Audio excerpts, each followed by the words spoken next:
Board of Adjustment meeting, January 20th meeting to order. Before we get started, I'd like to introduce our board. We'll start from the end, please. Donna Cook. Ryan Baker. Anil Vera. Kathy Slagle. Frank Lamia. Thank you.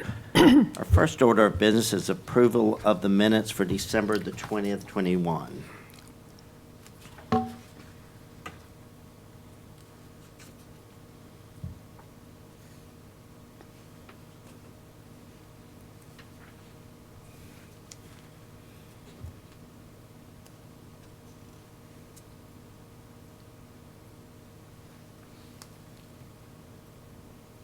I make a motion to approve. Second. Okay, all in favor? Aye. Aye. Motion carries. Thank you. Our first order of business is BOA 22.01, and we'll have staff kind of give us an update on that, please.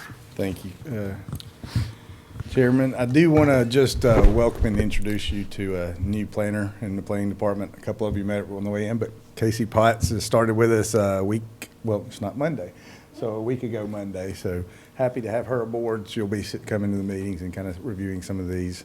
So just wanted to make that introduction. But moving into this case, this is a familiar subdivision, Pecan Ridge, Lot 22. The request is 11-foot variance. The applicant is J.P. Smith. He's not here with us, but I believe you did get his letter. He was acting on the authority of Terrell Otis. This property is zoned R2, and just to clarify, so the rear setback is 35 feet. The 11-foot variance would grant a 24-foot rear setback. We're at a 12,000 square foot lot. The zoning map on the left shows the R2. This is, we've seen some lots in this subdivision. Instead of a traditional corner lots, there are some curved lots that have a radius. The aerial is on the right. I'm going to kind of back up. I know I mentioned this in the staff report, but just kind of want to, for clarity, go back to a case in 2018, because I believe when Mr. Smith first checked with Mike, he looked back at our historic files and said there was a case in 18 where they determined there was two rear setbacks, and perhaps it is a gray area, but in my history, you kind of have a front and a rear, and then you can have one side, but two rears is not applicable. I mean, that's just typically not the way you do, because if you do apply that, Mr. Smith showed the plan that's on the screen, you really cut down to a no buildable area whatsoever. So the case in 18 was brought to you, and I think they acted appropriately if there was any questions.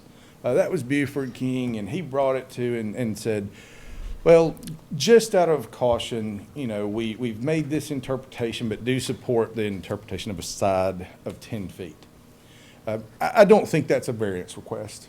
My interpretation, there's a front and rear and a side, and then the curved frontage. So I just want to be clear, that's why you're only seeing one variance there request. But the request is actually in the rear yard, which is to the north. So with that being said, the current setbacks are 10 foot to the east and 35 and 35. The calculated by Mr. Smith, that allows 3,100 square feet of buildable area.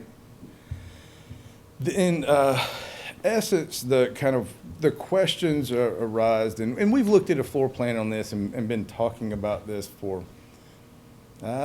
getting close to 9 months now, and it's kind of the footprint stayed the same and never really tweaked, but what Mr. Smith is showing here are the footprints on the adjacent properties, and those square footage of those builds by his calculations were around 2,200 square feet, between 2,200 and 2,300 square feet. And he showed the footprints and how they would sit on this lot, which I get what he's trying to show in relation, but not all lots are shaped the same, so you can't have the same footprint. Did want to note the one on the right, the building is actually over about 16, 17 feet instead of the 10 foot, so if you'll note where that is. You know, it's 3,100 square foot of buildable area. the adjacent houses, and, you know, there's always this thought of building a home similar to, in similar sized lots. And staff's looked at this, and I think some of the hardship notes were not being able to build a similar sized house to the adjacent property owners. Well, I think there is. Maybe not a footprint you pull out of a, you know, a file, or one you're kind of stuck on. And we all see that. It's actually a great footprint. I mean, you know, there's nothing wrong with the design of the house. Really like the design, but it just doesn't fit within the buildable area. And we do think that is, there is an opportunity to build something there. There also, slope was listed as a variance, and we do have some times when a variance is allowable due to slope. But a 3.7% is not something this is pretty generally a flat area. So, you know, we did think that there is an opportunity to build a home here and not really have a hardship. We do believe those are self-imposed. We do agree with the curved frontage. It is unique. I mean, when you look at all the steps where you can create a variance, it is a uniquely shaped lot. But is there a hardship created by it? I think ultimately is what we're looking at. And we really do feel like there's a worry with allowing this. You know, this is all one building. So if you start looking at someone, whether it's this owner or one in the future, since this runs with the land, somebody wants an accessory building, there's tension created there that I don't, you know, it's likely that there will be another variance required to obtain a permitted use by having an accessory building. That there would have to be another variance to grant that. So, you know, with all that said, staff recommends denial. I do have the slides there. I want to kind of show, this was the one we kind of looked at for permitting. It wasn't in your slides, but the setbacks there in the terrace, you know, that was the full layout. So, you know, while attractive, I just, you know, it's tough sometimes. We really like this layout, you know, well, that's not a hardship based on our guidelines and rules that we can grant a variance for. That's what he wants to build, right? Yes. Okay. That doesn't meet the setbacks. Right. And there's room to kind of move over to the east, and I mean, there was not much flexibility in, hey, let's tweak the design a little bit. It always kind of stayed the same, and we just kind of added, frankly, I mean, I got to applaud somebody. He was a tenacious guy. You know, he kept adding reasons to grant the variance, and none of them met the, you know, terms of our hardship. So it was a pleasure to work with him on that. But at the end of the day, we got to make a recommendation with what we feel like meets the ordinances and regulations we have before us. So, and again, you know, some of the things that were looked at and we can build here, well, we're not approving a site plan. So as you can see, it's built, actually not utilizing the 10-foot. It was built further away. Well, there's nothing stopping us granting this variance and then coming in and going all the way to 10-foot. So, you know, that's, you know, having that setback is our recommendation. If there's any questions, I'll be happy to address those. We did get one letter from a neighbor that supported the denial. Does the, on this slide that you're showing right here, there's a utility easement on the north side? Yes. Does that cause any issues as far as accessory structure in that area? Or? So, and now, you know, we have what we kind of call a halo easement. And I would have to go back and look, see if any utilities were actually installed there. Oftentimes, they're not. And what the drainage easements there, we don't know until, a lot of times the lots themselves are not graded in approved subdivision plans. You know, they come in and grade the lots after. So we keep that drainage easement in case we need to require some tweaks so dams aren't created and things like that. You know, we do get requests from time to time. Somebody says, well, there's a 15-foot drainage easement, but I want to build an accessory building. And we'll put the waiver out there. You know, that's a mature subdivision now. We know how the drainage is working. We don't need the drainage easement. I don't know if there's utilities there, but yes, potentially it could be a conflict. On this drawing right now, the dash line, is that 35 all the way around, and then 35 in the north and 10 on the east? Is that, because it looks smaller than in proportion, Yeah. but that's, No, ma'am, it's Yeah. not, and this was actually a plan submitted kind of in the permitting request 6 months or so ago, and it didn't show the setbacks. I can't even remember what that was, but it Okay. doesn't follow the setbacks on there. It wasn't 10 foot, it's certainly not 35 feet around No, the curb, and okay. it's not 35 feet to the back. I believe that was only a 15 foot. There was a dimension on here that showed 20, the dimension line that's here, I believe that did say 24, that somewhat resembled what the variance is for a frame of reference. another question. He refers to wanting to build a home in equal size to the neighbors, but the neighbors have 2,100 square feet, and he's wanting a 3,100 whatever square So foot. the buildable area, when you take the setbacks in play, there's approximately 3,100 square feet of buildable area. The neighbors' homes, by his calculations, are somewhere between 2,200 and 2,300 feet. Okay, So while you wouldn't maximize in that curve every square inch of the buildable area, we feel like there's enough to get a home size similar to the adjacent properties. okay. Is that building a one-story home or two-story home? It is 2 stories, so most of the ground floor, 1 bedroom on the ground floor, and then 2 units, and a game room is labeled on the plans, 2 No, but I bedrooms mean, upstairs. I'm talking about the buildable areas, 3,100 square foot, to build a one-story house. Is that Well, correct? I mean, you can, in that footprint, you can go 2 stories, and as long as you're It'd be staying under 6,000. as long as you're staying under the height limit. With that, Frank might be better able to understand when you talk in roof pitches and things like that. I don't think it's quite as simple as just doubling up but technically, yes, if you built a curved wall, modern type structure at the setback line, yes, you could get 6,200 square feet. If you did a 2-story for the whole thing, Yeah. But if you wanted just a one-story, Well, he If you would wanted a be 1-story, you could technically build 3,170 100 square okay. feet.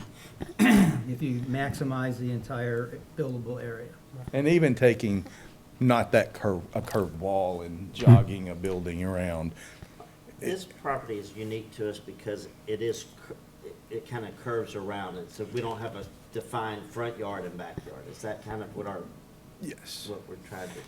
And there's a lot of lots out there like that. So as people are designing subdivision, one of the most common and easier to kind of understand is just a straight pie shape. You've got to have a front and a rear, so you usually take the longest length, and that's kind of where I went with the interpretation. When you look at the front and rear definition and 2 rears, there is what is the longest, and that aligns as anybody that looks at our lot sizes, it's usually the shortest width of the lot is the front. So it aligns with the interpretation to give that the 10-foot side setback, and that being the side yard. That could be 15 feet if they decide to put a drive, so that's a variable depending on what the plan is. But if there was a desire to put a driveway on that side going to the past the front of the house, they would have to have a 15-foot setback with a minimum 3-foot planting strip between the property line and the driveway. So it brings it from 15 to 18. Is that correct? It would go from a 10-foot setback to a 15-foot setback. Within the 15-foot setback, you would have your driveway and at least a 3-foot planting strip. And then you'd have more room to, you might can have the planting strip adjacent to the house, between the driveway and the house. Or you, technically, if you're not overreaching the impervious surface, you could put the whole, what would that math be, 12 feet of driveway or paved area, gravel. I have a couple other questions.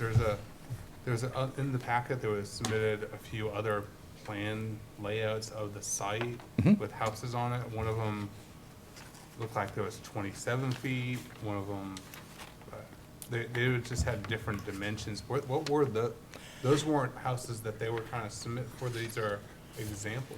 Can you explain that to us? Nope. I included them here if Mr. Smith was here, so he could maybe speak to those. But, you know, and I didn't put those in the staff report.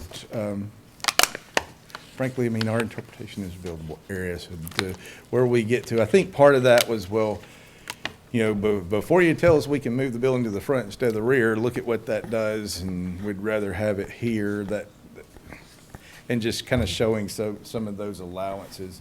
But, yeah, the 27 foot, but then they were saying they would have to move that footprint forward, well, then they'd have to have a variance to the front. Well, I mean, that's just not what we were willing to entertain. I mean, I hate to say it that way, but, I you know, was just trying to understand what at least on this one, I think that was the explanation. And Because you can this- kind of see that Yes. the building didn't change. We just kind of split the difference, so we'll take a little bit of a variance in the front, a little bit in the rear.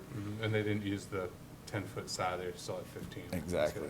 And then, is there any reason, they keep, the garage is shown towards the south instead of towards the Mhm. west? Is there any reason why, anything that would stop them from changing like you said, changing the design, having the garage coming off the other side? Is there anything that would include that? Okay. No, and assuming that there's not a utility or something Right. blocking the way, but we also threw out the option there, you can have, you know, the garage there, and come in as accessory with a walkway, and I think that was addressed in his letter, why that wasn't, the desired outcome. So And the- there, So the garage could be on the south or the west?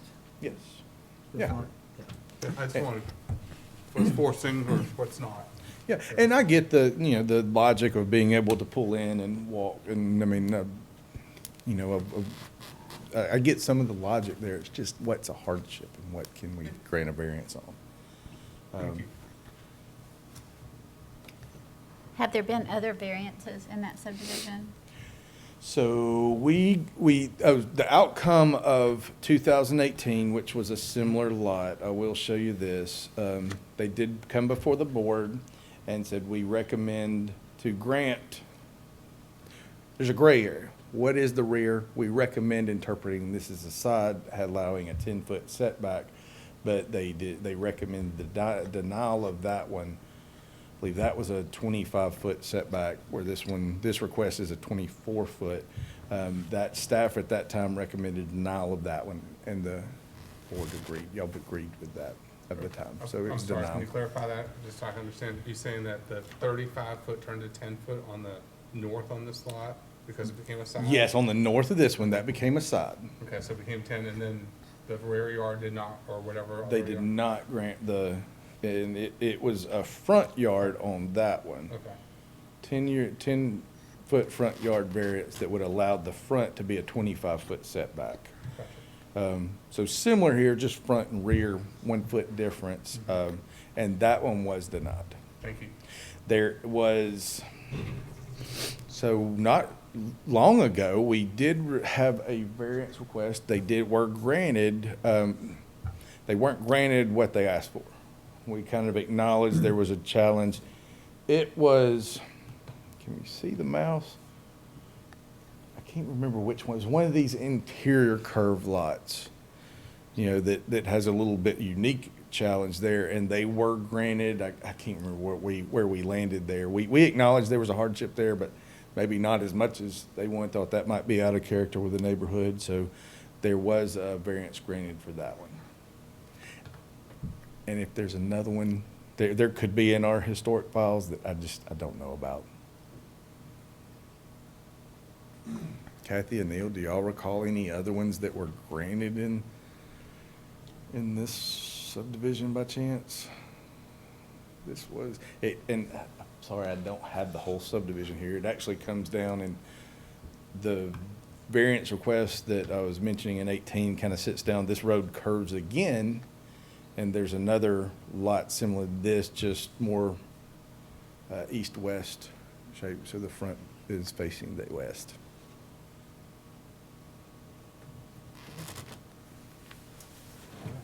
Thank you. This time we'd like to open, is the applicant here? I'm the applicant's son.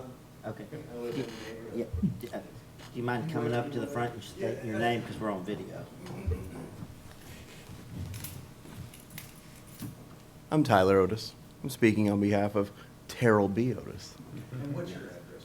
I'm at 21353 South Meadows Drive, so I'm literally just to the east there. That wraps around there at Pecan Ridge, turns into South Meadows Drive right there.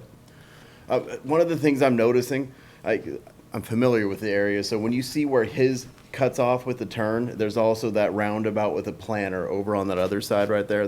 Yeah.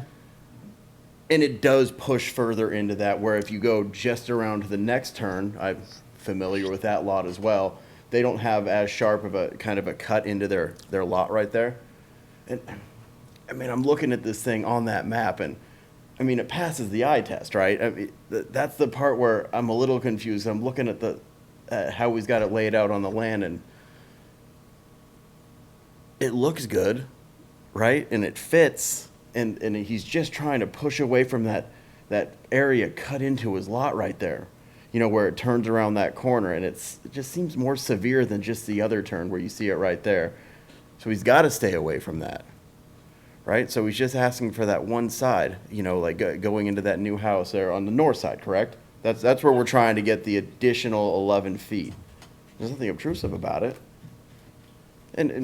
And honestly, I'm just here to kind of find out what's going on. But as I'm looking at it now, I want my dad to move here. So, I mean, you know, he's just ready for his watch his grandkids play ball, and they're all kind of getting to that point. So we need grandpa here.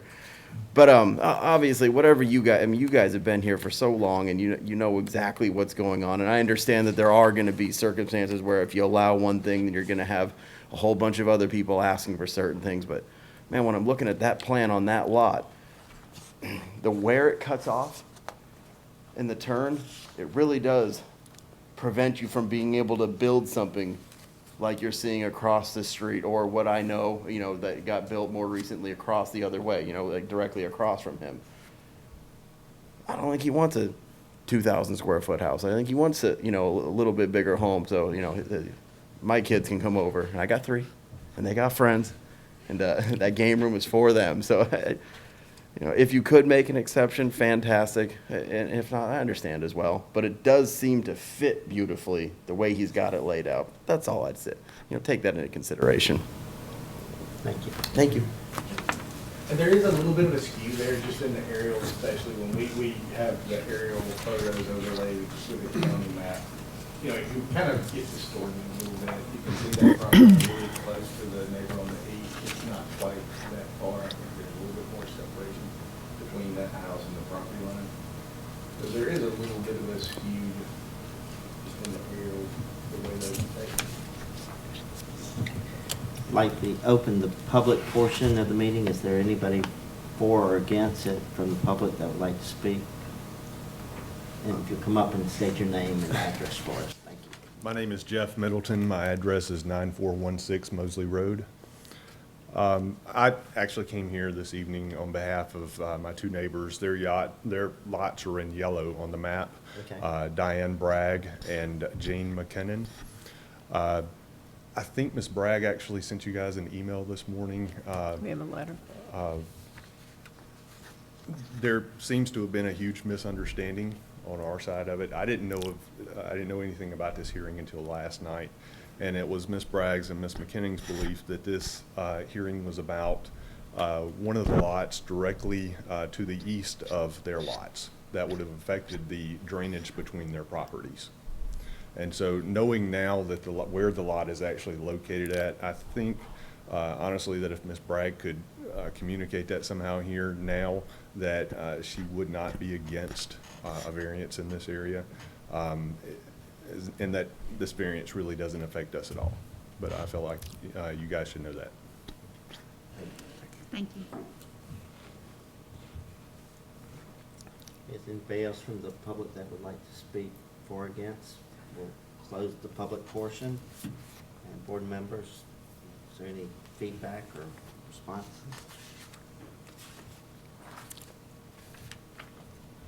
Do you know if he's tried to design a house that fits within the buildable area? I mean, it looks like all these plans, he's taken house plans from existing house plans and plopped them in there, and, you know, obviously do you know if he's tried to build something within this buildable area, tried to design something? Frank, certainly, he's got some backup, plans. This is sort of the dream, but certainly, like, we've got all sorts of ideas, to go in other directions. This was the one he wanted to, retire in and grow old. And so, of course, we've got a number of different plans we've looked at. This just happened to be, we grew up in California. JP has been a friend of his for years, and so he was kind of doing this best case scenario. There's no doubt about it. So certainly, there are other ideas. Okay, I was just wondering if he's explored those yet, or if he's, okay.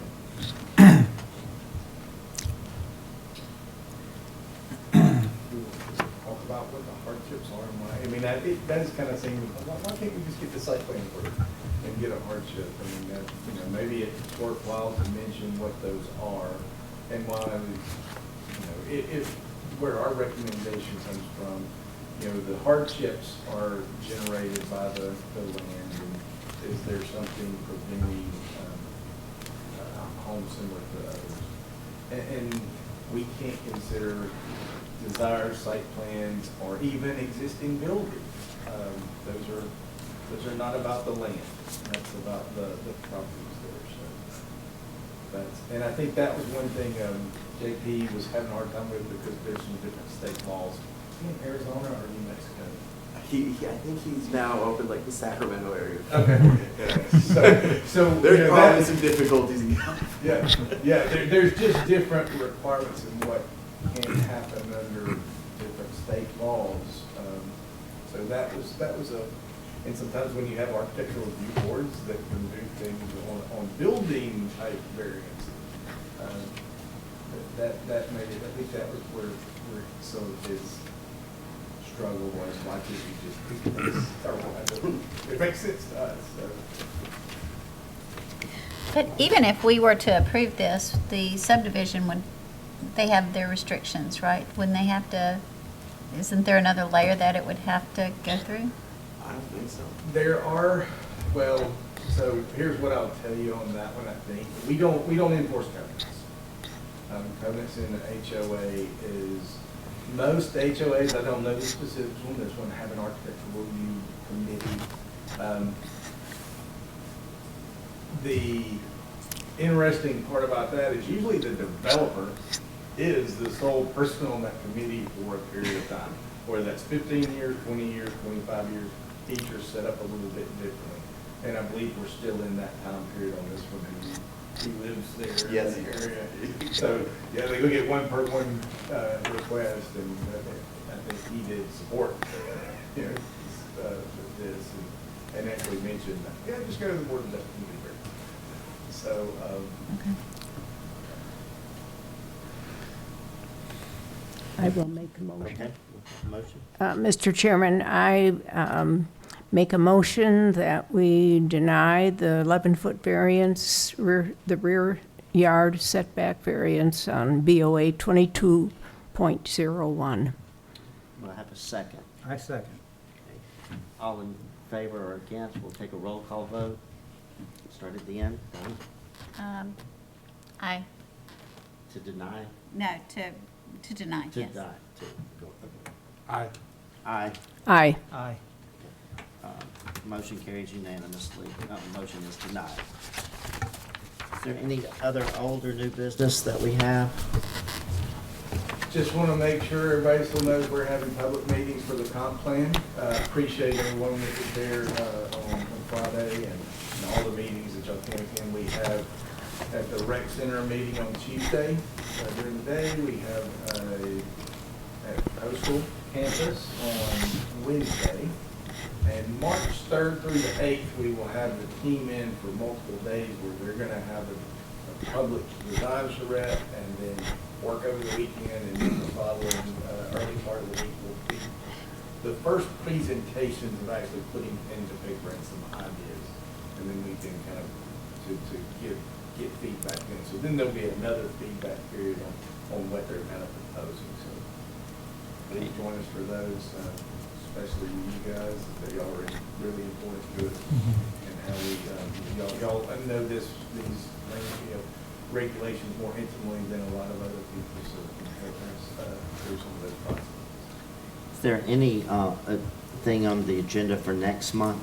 There is not. I do have a quick update. We do have, y'all remember when we had the meeting in the Civic Center, there was a request for allowance. Can we grant a variance for an accessory structure to be taller than a building structure? And again, we said, not really a hardship, but we'll look at something. We do have a proposed amendment that would basically give staff a little bit of flexibility, especially when it's a one-story building, to allow staff to allow a 5 foot, up to a 5 foot, but in no case taller than the allowed building height. That will be in front of the planning commission. It was a struggle to kind of make that a variance, because it is about the building. You almost have to create a whole new process for architectural variances, and with people looking to do things, we thought maybe we have a solution that's a little simple. But just a quick update on that. I believe that will be in front of council in this month. No, it will be in February. So we'll kind of give you an update on that, and maybe that would be a variance.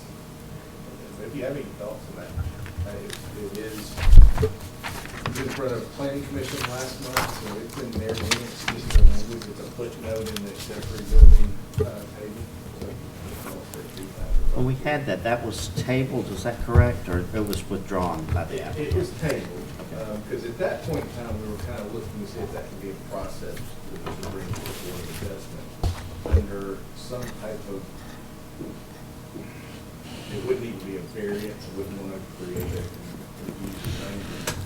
But I looked at it, and we sat down, Rebecca on the planning commission, it was her case, we sat down and really looked at things. We would have had to change procedural issues to make that happen, and change applications, and the domino effect just kind of kept getting bigger and bigger. So we'll try this approach. If it does pass, they wouldn't need the variance. So I think it was 2 feet difference, and I think we could allow that. But we kind of, how to put a bounding box on that, so it's not everybody getting a variance. There is a very clear, when it is a one-story building that's trying to be preserved, when the only option is to tear down and build taller. That was it. Thank you. Have a motion to adjourn? Second. Okay, second. All right, all in favor? Aye. Aye. Thank